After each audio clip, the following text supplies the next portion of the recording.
Hello, everybody. AJ here. Welcome to day 53 of us reading the Bible from beginning to end. Link is down below to get the full listing of what we're reading, as well as leave a comment down below to encourage those who are reading along with you to let us know where you are in your journey, and leave another comment at the end to go over what you got out of today's reading.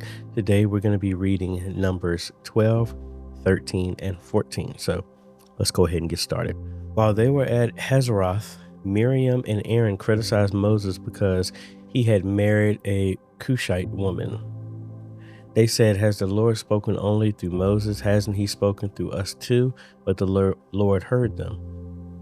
Now Moses was very humble, more humble than any other person on earth. So immediately the Lord called to Moses, Aaron, and Miriam and said, "Go out to the tabernacle, all three of you." So the three of them went to the tabernacle. Then the Lord descended in the pillar of cloud and stood at the entrance of the tabernacle. Aaron and Miriam he called, and they stepped forward. Then the Lord said to them, "Now listen to what I say. If there were prophets among you, I, the Lord, would reveal myself in visions. I would speak to them in dreams. But not with my servant Moses, for all my house, he is the one I trust. I speak to him face to face clearly and not in riddles. He sees the Lord as he is, so why were you not afraid to criticize my servant Moses?" The Lord was very angry with them, and he departed. As the cloud moved from above the tabernacle, there stood Miriam, her skin as white as snow from leprosy. When Aaron saw what had happened to her, he cried out to Moses, "Oh, my master, please don't punish us for this sin we have so foolishly committed. Don't let her be like a stillborn baby already decayed at birth." So Moses cried out to the Lord, "Oh God, I beg you, please heal her." But the Lord said to Moses, "If her father had done nothing more than spit in her face, wouldn't she be defiled for 7 days? So keep her outside the camp for 7 days, and after that she may be accepted back." So Miriam was kept outside the camp for 7 days, and the people waited until she was brought back before they traveled again. Then they left Hazeroth and camped in the wilderness of Paran. All right, that's it. Now we'll go to Numbers 13. The Lord now said to Moses, "Send out men to explore the land of Canaan, the land I am giving to the Israelites. Send one leader from each of the 12 ancestral tribes." So Moses did as the Lord commanded him. He sent out 12 men, all tribal leaders of Israel, from their camp in the wilderness of Paran. These were the tribes and the names of their leaders: Simeon, Shaphat, son of Hori; Judah, Caleb, son of Jephunneth; Issachar, Igal, son of Joseph; Ephraim, Hosea, son of Nun; Benjamin, Palati, son of Raphu; Zebulun, Gaddiel, son of Sodi; Manasseh, son of Joseph; Gadi, son of Ushi; Dan, Amiel, son of Gamaliel; Asher, Sether, son of Michael; Naphtali, Nabi, son of Zopishi; Gad, Guel, son of Maki. These are the names of the men Moses sent out to explore the land. Moses called Hosea, son of Nun, by the name Joshua. Moses gave the men these instructions as he sent them out to explore the land. "Go north through the Negev into the hill country. See what the land is like and find out whether the people living there are strong or weak, few or many. See what kind of land they live in. Is it good or bad? Do their towns have walls, or are they unprotected like open camps? Is the soil fertile or poor? Are there many trees? Do your best to bring back samples of the crops you see. It happened to be the season for harvesting the first ripe grapes." So they went up and explored the land from the wilderness of Zin as far as Rehob near Lobo Hamath. Going north, they passed through the Negev and arrived at Hebron, where Ammon, Sheshai, and Talmai, all descendants of Anak, lived. The ancient town of Hebron was founded 7 years before the Egyptian city of Zoan. When they came to the valley of Eshcol, they cut down a branch with a cluster of grapes so large it took 2 of them to carry it on a pole between them. They also brought back samples of pomegranates and figs. That place was called the Valley of Eshcol, which means cluster, because of the cluster of grapes the Israelite men cut there. After exploring the land for 40 days, then the men returned to Moses, Aaron, and the whole community of Israel at Kadesh in the wilderness of Paran. They reported to the whole community what they had seen and showed them the fruit they had taken from the land. This was their report to Moses. We entered the land you sent us to explore, and it is indeed a bountiful country, a land flowing with milk and honey. Here is the kind of fruit it produces.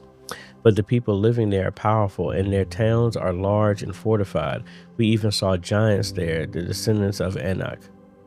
The Amalekites live in the Negev, and the Hittites, Jebusites, and Amorites live in the hill country. The Canaanites live along the coast of the Mediterranean Sea and along the Jordan Valley. But Caleb tried to quiet the people as they stood before Moses. Let's go at once to take the land, he said. We can certainly conquer it. But the other men who had explored the land with him disagreed. We can't go up against them. They are stronger than we are. So they spread this bad report about the land among the Israelites. The land was traveled through and explored will devour anyone who goes to live there. All the people we saw were huge.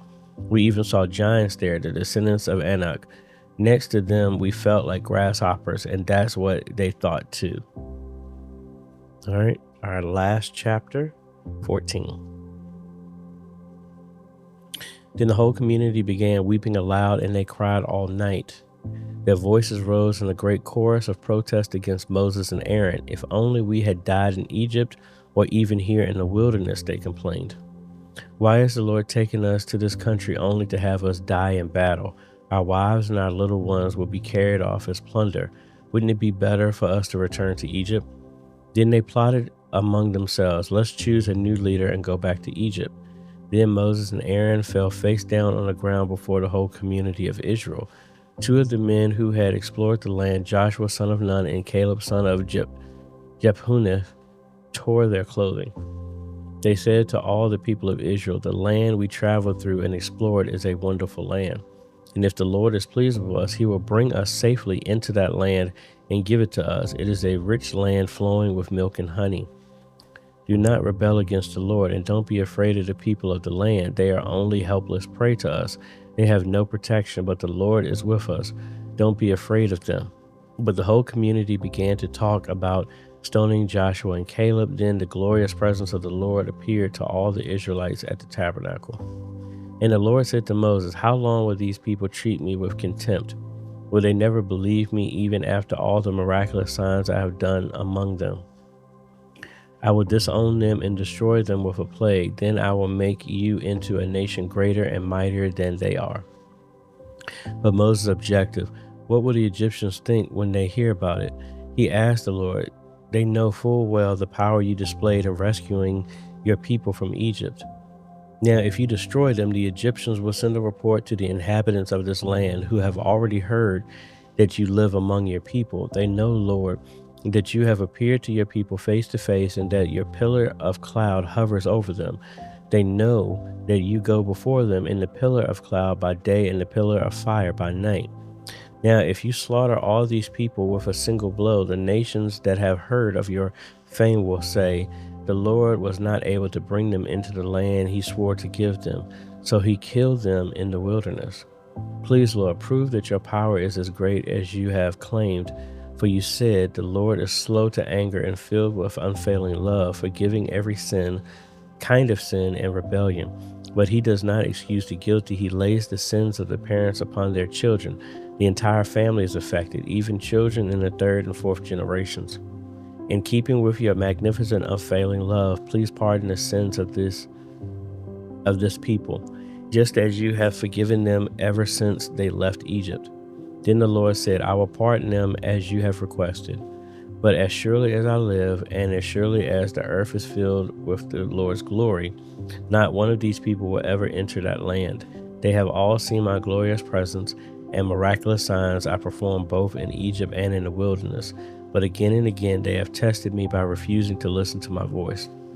They will never even see the land I swore to give their ancestors. None of those who have treated me with contempt will ever see it.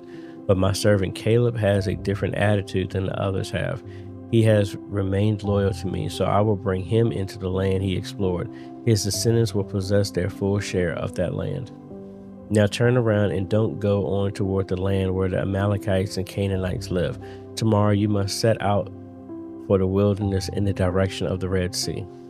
Then the Lord said to Moses and Aaron, how long must I put up with this wicked community and its complaints about me? Yes, I have heard the complaints that the Israelites are making against me. Now tell them this, as surely as I live, declares the Lord, I will do to you the very things I heard you say.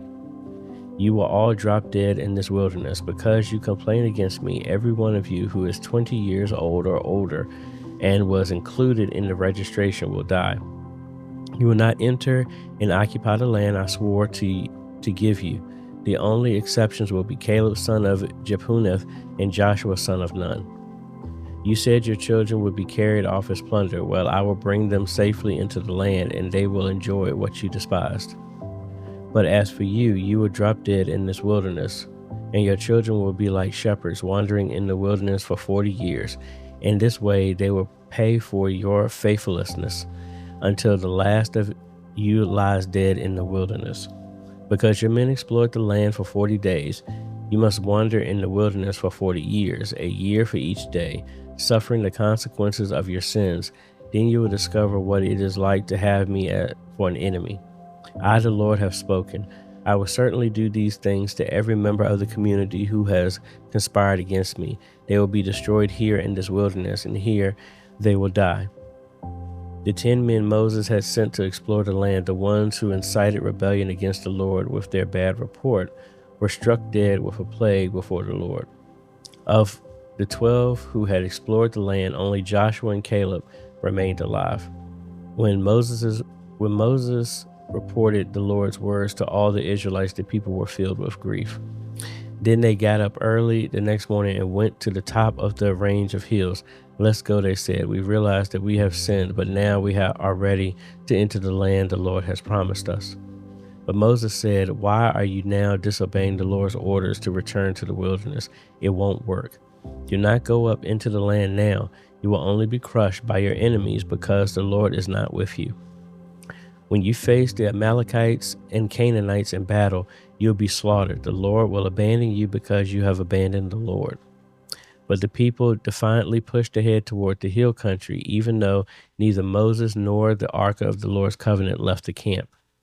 Then the Amalekites and the Canaanites who lived in those hills came down and attacked them and chased them back as far as Hormah. And that is the end of today's reading. Got some very good, juicy stuff there if you can get out of that. Interesting. Just really pondering a lot of the stuff that we read today. But leave a comment down below what you got out of it. Share that with the community, and we look forward to seeing you in tomorrow's reading.